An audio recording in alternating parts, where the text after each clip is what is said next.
Welcome. This is your boy, the host with the most, but humble. And I do mean humble. Dino Stradavis, aka Derek, and I'm here, of course, on a Wednesday to give you the hungry, happy, healthy people here at WrestleCram, of course, the 26th episode of the WrestleCram podcast. If you're watching it today, you're watching it tomorrow, you're watching it next week. I truly do thank you from the bottom of my heart, to the depths of my loins. I truly do thank you. Without you guys, it truly wouldn't be me, and I'm humbled each and every single time I'm allowed to do this. Thank you so much. Let's talk about it. Okay. So, yeah, we do got some stuff going on. So don't forget, I think today will be, is it Wednesday? Yeah, it is Wednesday. So, so today will be the last day for you to get your questions in. If you do not get your questions in, do not forget, you can get those questions in on a Sunday. As soon as I drop those awesomeness of awesomes on Sunday, you can go and get your questions in, okay? I do not mind you getting those questions in on Sunday. Also, don't forget, I do have a WrestleCram super fan club there on the Facebooks there. It is called WrestleCram Super Club. Don't forget to go check that out over there as well. You can have a great time over there. But other than that, let's talk about, of course, the WrestleCram podcast. We're gonna talk about Kurt Angle and his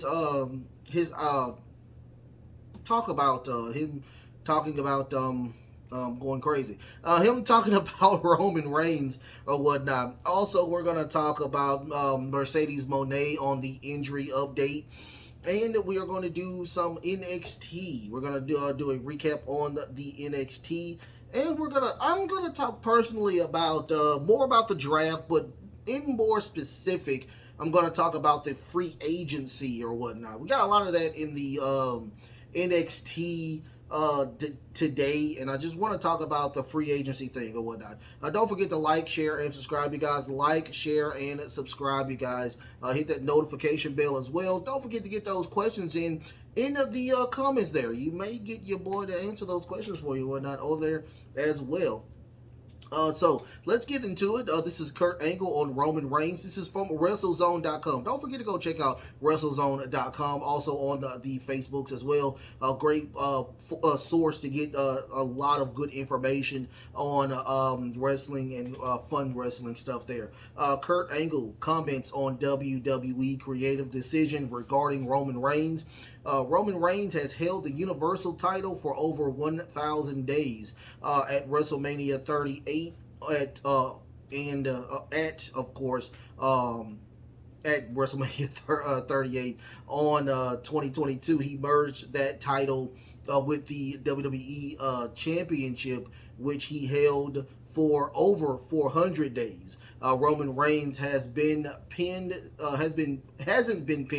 since December 2019. Also, he made history at this year's WrestleMania by becoming the first WWE champion to successfully defend his championship at a main event in 3 consecutive WrestleMania events, and he did so in a courageous, awesome match, especially the one from last go around when he fought Cody Rhodes. And this is just one title reign. He has not lost any title when he has defended these titles in the year that happened. I mean, this is going on 3 years now.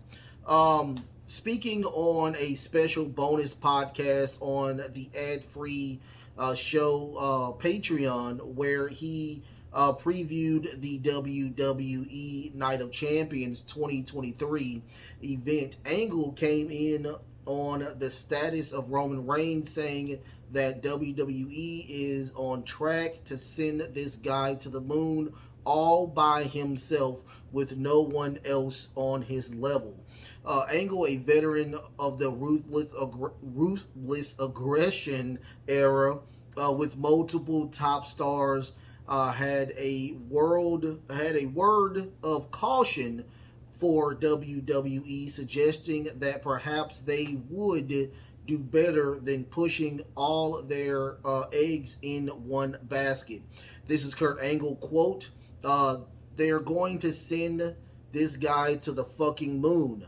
All alone, there'll be nobody else with him. Angle said, in just he'll be up on a level all alone, nobody else to touch him.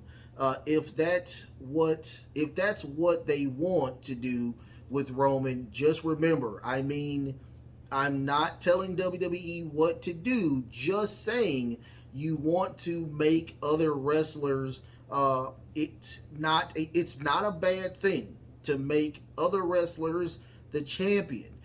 You got to build your company. You can't rely on just one guy. I'm just saying they're doing that with Roman, but they're on the way. They're on the way to do it anyway. And that was Kurt Angle talking about, of course, Roman surpassing. I think it was he's on the way to passing, I think, Pedro Morales now at 1,029 days. I may be off. But yeah, I understand. But I did read another one where I was talking, actually on the podcast, where they were talking about that they want to make longer championship reigns. No pun intended with Roman, but I kind of sort of disagree with Kurt Angle, respectively disagree with Kurt Angle. I truly think that the cool thing about Roman getting this awesomeness, this love from the company to surpass all of these other ungodly amounts of people here. And it has to be some type of respect between Roman Reigns and the company itself, including Vince McMahon.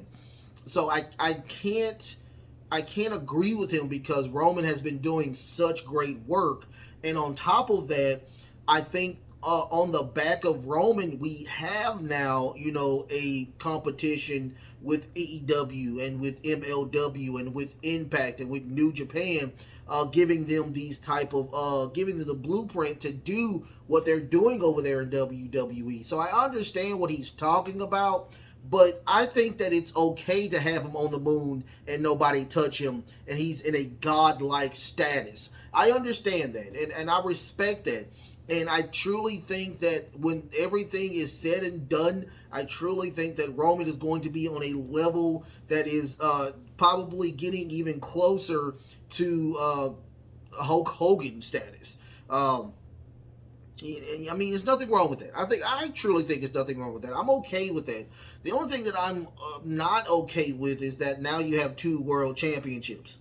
You have two world championships. Last time I checked that, he unified both of those titles, and now you have I'm guessing you're bringing the lineage of the big gold title to the Seth Rollins, I'm guessing. So I'm guessing that the black title that they had its own lineage. It was nothing to that title. Or is it that the WWF title in the black one? It makes no sense. It's truly weird, but I mean, I truly enjoy not only the Roman Reigns that we have right now, the tribal chief character, but I also enjoy the entire storyline of the bloodline and how it has pretty much not only went to a status of best wrestling storyline ever, but also respecting on a level other than wrestling. It is getting to like a really great area, and I truly enjoy everything that Roman Reigns is doing. We know for a fact that Roman is the number one champion and Seth Rollins is champion B. We all know that, and that's the sucky thing about it. But I mean, you knew that we was getting to this point where he was going to merge both titles and he was going to be the tribal chief and be the number one guy. And he has been the number one guy successfully for almost 3 years. So you have to respect it. And I respect it. I think a lot of my colleagues in the YouTube wrestling podcasting, I guarantee they respect it as well. I mean, it's just it is what it is. I truly think of this Big Gold title as a mid card title as well. That's just me. But I digress. What do you think? Put in the comments. What do you think? So let's talk about Mercedes Mone, her injury update. This is from Cultaholic.com. Don't forget to go check out Cultaholic. Check out their YouTube channel. Don't forget about their Facebook channel as well, and their website. Cultaholic.com. That's Mercedes Mone is currently out of action after former Sasha Banks suffered an ankle injury in New Japan Pro Wrestling Resurgent pay-per-view on May 21st. Mone was involved in a New Japan Strong Women tournament to determine, of course, the new inaugural women's champion.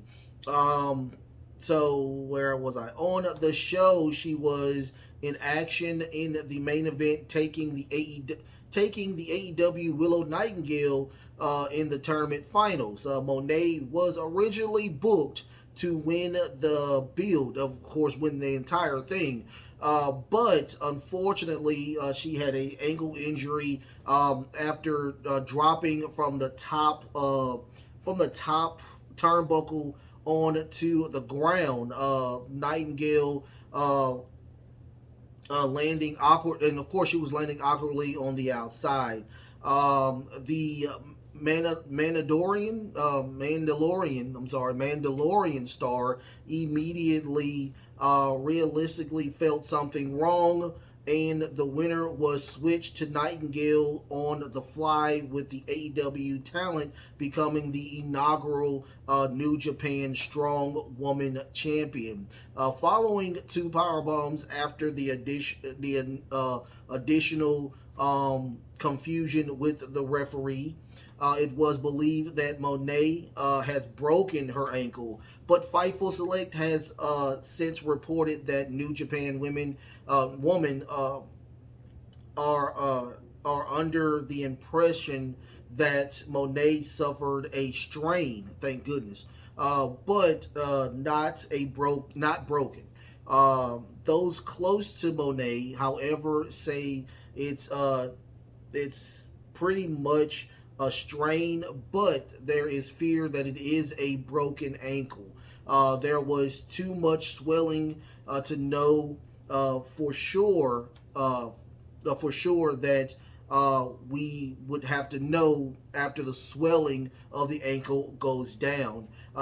Due to the injury, there are no immediate plans for Mone to return to the ring.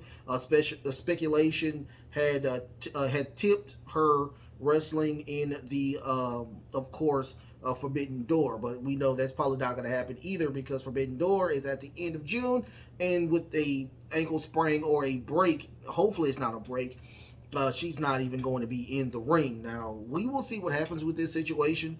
I hate that this has happened. I did see the video of her falling down awkwardly, landing very awkwardly, and everybody's kind of lost on what happened with the situation. Them getting the information to the referee to switch the match over to Nightingale. I mean, it was really weird debacle of a situation with that. Now, once again, I will always say this: the very first thing that I worry about with wrestlers are their health. Get your money first, get your money second, but always worry about your health first. And with Mercedes Mone, Sasha Banks, always let's try to get that taken care of. Hopefully it is a sprain. Hopefully it's not a break. I know those, because with the ankle, there's very small bones in there, so I know it's kind of really hard to kind of rehab that. So it has to heal completely. That's all I've heard. I may be wrong. It takes a while to heal a ankle injury due to the fact of the very small bones in your feet.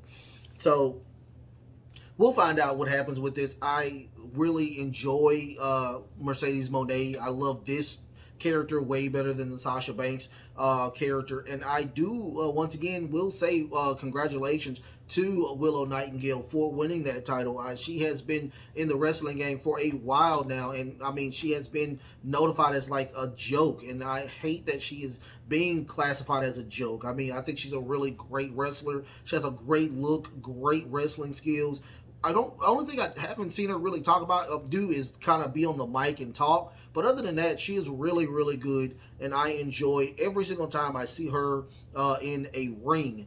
So much love, positive healing energy to Mercedes Mone. So let's talk about, of course, the NXT. This is the WWE NXT we're going to do a recap on.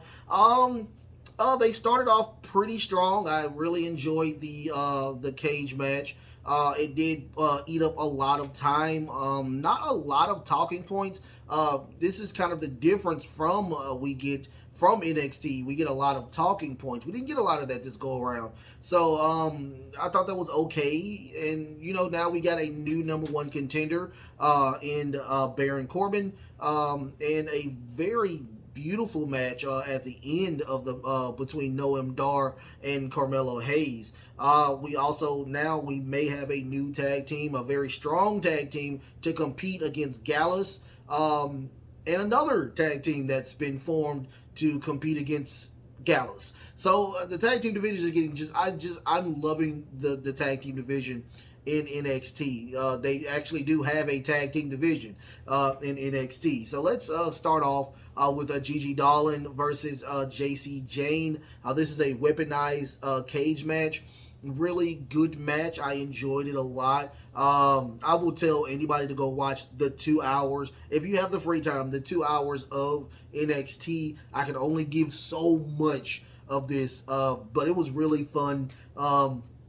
Before the match even started, we get JC Jane. She attacks Gigi from the back, just throwing her to the the steps, sitting her down on one of the steel steps, and throwing the cage door multiple times in her face. I thought that was very interesting. We get Gigi with grabs a really, I'm talking about a thick ass belt, and started hitting JC with it. We get another move where she grabs Gigi grabs the trash can, puts it on her, and does like a mini coast to coast on her. Gigi pulls out a chair and multiple chairs, but that did not help. It didn't benefit her. JC Jane actually does a nice crossface on the chairs. We get a pin, a 2 count. Gigi at the very end of this match, we get them on the top, but I think it was JC Jane grabs the table, sets the table up, but Gigi does a nice little slam onto the table. They pin. Gigi wins the match. I'm thinking this is the end of this. I don't know. I mean, I would like to see Gigi actually be the very first number one contender for that title, but we will see. We will see about that. After that, we get a nice little recap of Battleground. If you don't know anything about Battleground, don't forget, go check out the Monday show on Tag In, where I do break down the entire card. After that, we get a Wesley backstage interview.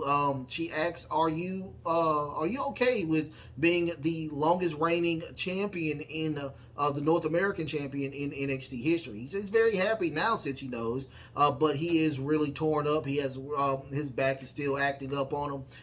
And he's gonna do what he has to do, but he is still kind of feeling the effects of all of these matches and all of the damage being added on to his body.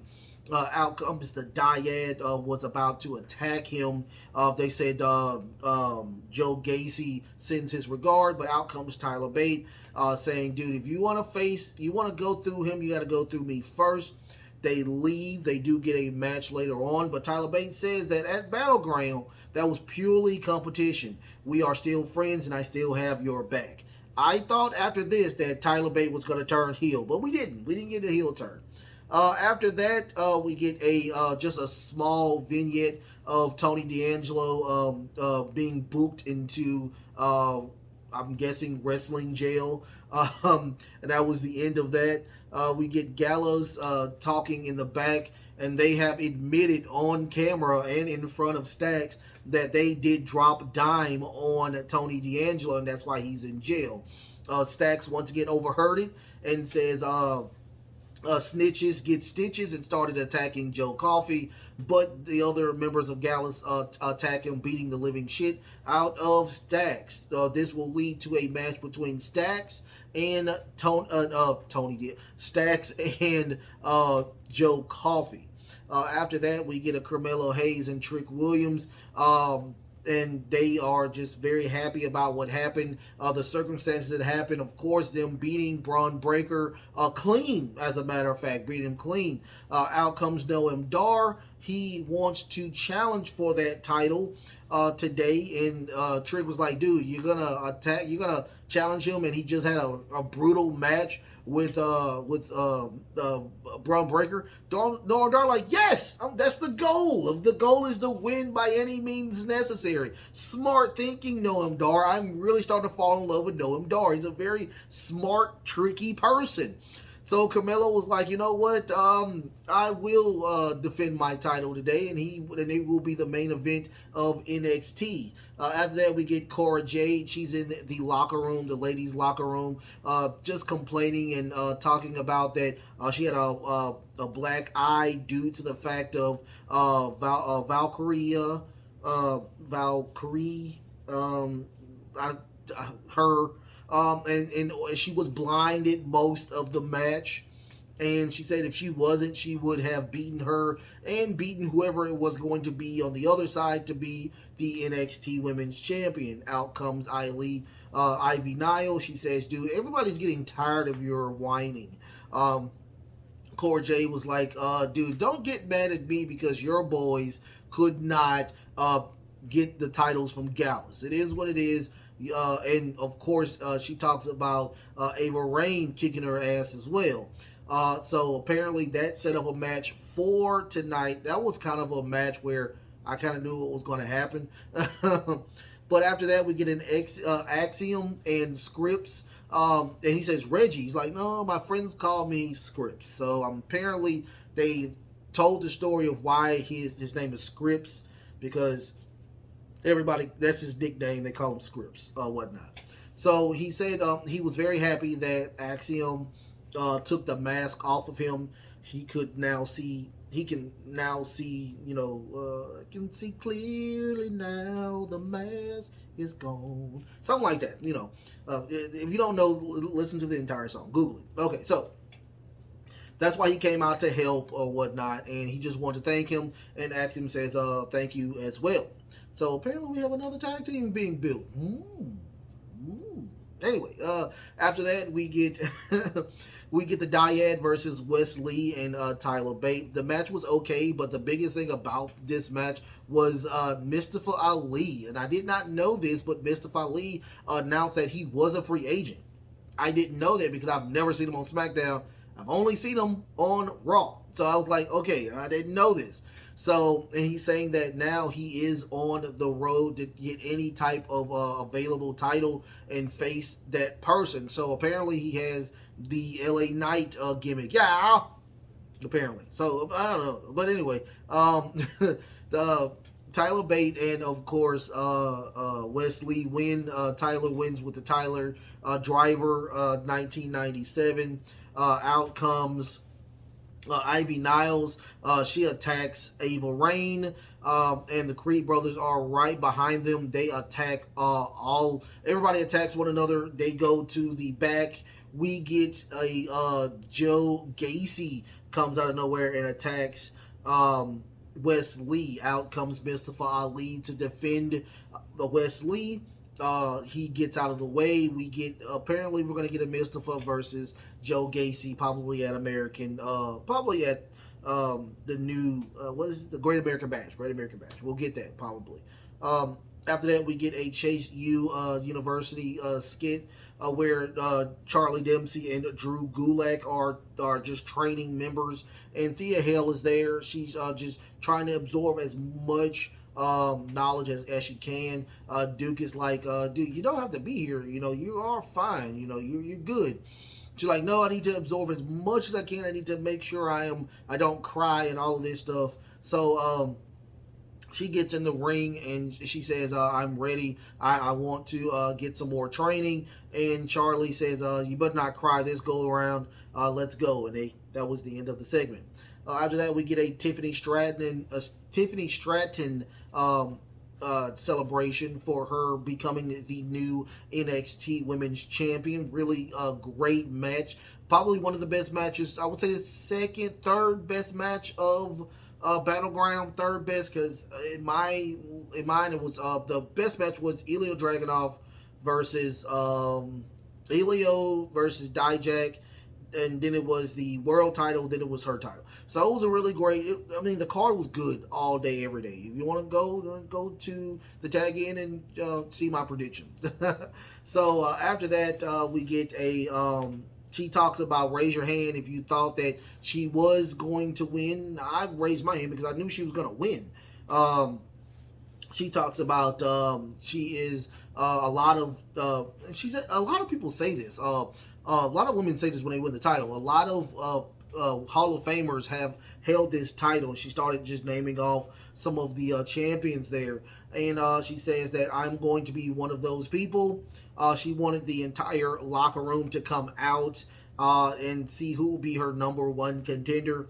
She says, I'm going to be champion for a long time, because she's looking at the roster. She's like, I'm going to be champion for a very long time. But we will have a battle royale to determine who will be the next number one contender for the title. I'm guessing that's going to be at, of course, I'm guessing the Great American Bash. But a lot of women are upset behind her just being a total jerk, and they attack her, throwing her out of the ring. And that was the end of that. After that, we get a backroom video package of Trick Williams talking about some women. He's like, yo, y'all keep the bubbly nice and cold, keep the jacuzzi nice and hot. We will be there as soon as Carmelo takes care of business. Out comes the two women that are with this new faction that Noam Dar has, of course, with Mensa as well. They're just saying, you watch your back, make sure that we keep it clean or whatnot, make sure that everything is okay or whatnot. So they just walk away and make sure everything was good or whatnot. It looks like a lot of flirting with Trick and the other two women over there. That was very funny. So after that, the woman that was attacking all of the women in the Instagram videos or whatnot, it comes to find out it's Blair Davenport. We haven't seen Blair Davenport in a very long time. I forgot that she was even in the company anymore. But yeah, she's but she is the one that attacking everybody. So Blair Davenport is back. After that, we get an Eddie Thorpe.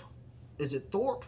Yes, Thorpe backstage, where he's talking to Idris and Blade, and just saying that, hey, you may have a shot at probably that North American title if you keep your winnings going on. Damian Kemp, but they did talk about Tyler. Who were they talking about? Oh my God, I'm going crazy. So they were talking. Because he had a loss against Tyler Bate. My apologies. He had a match with Tyler Bate, which he did lose. And they were just saying that, just keep trying to win or whatnot. You may have a shot at the North American title. But out comes Damian Kemp. He says, dude, you can't really win without cheating. And I was like, he never cheated. What are you talking about? But they will have another match next Tuesday. I was like, that made no sense. Damian Kemp is so. Oh my goodness, I don't know what to say about Damian Kemp. But anyway, we get a Joe Coffey versus Stacks match. Apparently, the tag team champions have been ejected from the arena due to the fact of them attacking Stacks, but last time I checked, Stacks was the one that initiated the confrontation. So why was he not ejected? But it is what it is. Joe Coffey does win with a beautiful spinning clothesline. He also did a beautiful top rope belly to belly off of Stacks. Pretty decent match, but that was the end of that. I guarantee we're going to get a title change with the tag titles with Tony D'Angelo and Stacks winning those titles off of Gallows. That's what it's leading to. After that, we get Von Wagner and Mr. Stone. They were arguing in the back, just saying that, you have a lot of anger issues. You may need a therapist. You're like, I'm not spending my money on a therapist. Mr. Stone said, you know what? I'll spend the money on there. And he said, hey, Von Wagner's like, I'll think about it. So we will get a funny segment when it comes to, of course, that situation. After that, we get an Ilya Dragunov and Dijak last man standing match montage. We get that. To me, that was the best match of the night. Best match of the night. Ivy Nile versus Cora Jade. I knew how this was going to end. We got an issue where Ava Raine comes out to try to attack Ivy Nile. Ivy still gets the better of Ava Raine, but Cora Jade wins with that jaded DDT to win the match. That was the end of that. After that, we get a Tank Ledger and Hank Walker segment, and it was like Step Brothers. So they were just saying, they was 1, 2, 3. What is your favorite? Yada yada yada. Out comes Idris and the Blade. They try to do the exact same thing, but they are always off. So they're like, dude, we're not going to fight one another to make this bond stronger like they did. So now we have another tag team that has came together to be good. How about that? After that, we get Diamond Mine, and they are upset. They want a fight with the Dyad and, of course, Ava Raine. But soon as they said that, we get the Dyad and Ava Raine right around the corner with the referees. Everything's just chaotic, but they do break it up. After that, we get the match of the night, which was Carmelo Hayes versus Noam Dar for the NXT World Title. Pretty good match. I will say, out of all the matches that I saw today, that match was the best. Number one match I've seen. I will tell anybody to go see this match. Toward the end of the match, we do get a Trick Williams attacking Mensa, and he is the one to be ejected. That was crazy. So, but we do get a Carmelo Hayes trying to do the nothing but net, but we get Mensa interrupting that, throwing him, having him fall on the turnbuckle. We get Nathan Frazier and Dragon Lee coming out to even the numbers, attacking Mensa, getting him out of the equation. Eventually, now getting a beautiful springboard cutter off on Noam Dar, and a nothing but net for him to retain his title. That was the end of that match. Great match. Once again, I will tell anybody to go see that match. Anytime Carmelo Hayes is in the ring, he is killing it. Love it times 12. But at the end of that, we do get Baron Corbin. He comes out of nowhere, attacks him, puts him in a beautiful end of days, and raises the NXT title above his head, saying that he is the number one contender.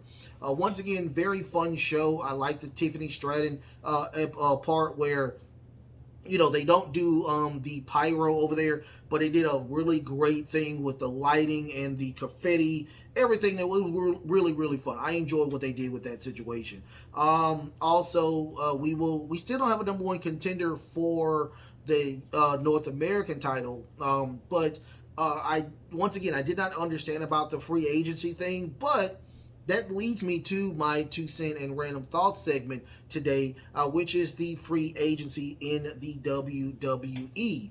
Now, the last time I checked, there's only a couple of people that have that type of free agency reign. Once again, I did not know that, but Mustafa Ali, Brock Lesnar, and of course now we have Baron Corbin. I didn't know was a free agent, so I didn't know that. I didn't know he was one. But my thing is with the free agency is that I like it. I like it a lot. I truly enjoy it. Von Wagner is one of them as well. I forgot about that. And Odyssey Jones. Odyssey Jones is one as well. Haven't seen him in a while. Hopefully he's not injured again. But I truly like it, and the reason why I do like it is because what Mustafa said on the commentator desk, where he was like, "Hey, I can go anywhere. I can do anything. I can challenge for any title. That's a great thing." Now, there's only like 5 or 6 people that are in that free agency type of genre. I would like more of those people, and it shouldn't be NXT people. It should be main roster people that's getting that type of treatment, due to the fact that they are jobbers or they are rarely on the TV. I would truly enjoy that. It's really fun to see Mustafa Ali have a great match with Gunther to go to NXT and try to go for the North American title, eventually going for the world title as well. I mean, who would like that? Mustafa's been doing really great work for a while now. I would love to see Brock Lesnar go to SmackDown and challenge somebody over there. I mean, it would be a great thing to do that after they wrap up the situation with the Cody Rhodes and Brock Lesnar thing. I mean, I think it's really fun. I think it's really fun. It's very innovative. I think that this can work due to the fact that we have really good wrestlers to be in the free agency. Let that continue to work. Now, if you're just like a trash wrestler, then no, do not put these people in the free agency. Not by a mile, don't put these people in there. And once again, just like I was saying, I'll dig into this a little deeper. Putting a person into the free agency, I don't think that's a bad thing, especially if you consistently put the people that are good in the free agency. Baron Corbin is a great wrestler. He's just been having bad luck after bad luck. I truly think that he's really, really good. So it's going to work itself out. I enjoy it. Hopefully, AEW gets looks at it and see the awesomeness that what the free agency does for them as well. Don't forget to like, share, and subscribe, you guys. Like, share, and subscribe. I love y'all so much. Don't forget. Do not forget about those questions. Get those questions in. I got a lot of questions, but I want some more, so get those questions in, you guys. Also, do not forget to go and hang out with your boy over there in Facebook at the WrestleCram Super Club. WrestleCram Super Club. Go hang out with me over there. I enjoy every single time I see a new post that isn't mine. I enjoy it. I really do. Don't forget to send those comments as well in the any type of video. If you're watching the video, send a comment. Have a great time with that as well. Now, what do you think about, of course, the free agency or the free agents with the WWE? What do you think about that, those free agents? Also, what do you think about NXT? Do you think NXT was a really fun show today? I myself, once again, I thought it was a really fun show. I enjoy Carmelo Hayes on my TV every single time he's on camera. Also, what do you think about Mercedes Mone? What do you think about the Forbidden Door situation? Now, it looks like that she may not be attending. Check out, see what happens with that. But also, we want to send our love, our healing energy over to Mercedes Mone as well. She has been doing nothing but great work. Also, I need to start looking at some Impact. Tiffany Fatu, I heard, is doing a great job over there with the numbers. A great job over there. And what do you think about Kurt Angle and how he thinks about Roman Reigns being on the top of the card, being shot to the moon, and nobody even touching him at this very moment? Also, tomorrow, do not forget, I have my AEW Dynamite review. So I'll be watching that today, enjoying that as well. And we have a 1,000-day celebration with the Tribal Chief on Friday.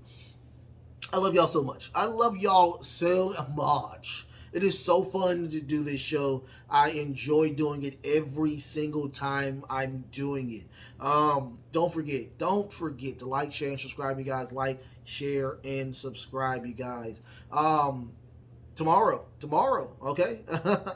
The best is truly yet to come. The best is truly yet to come. Until next time, love, peace, and of course.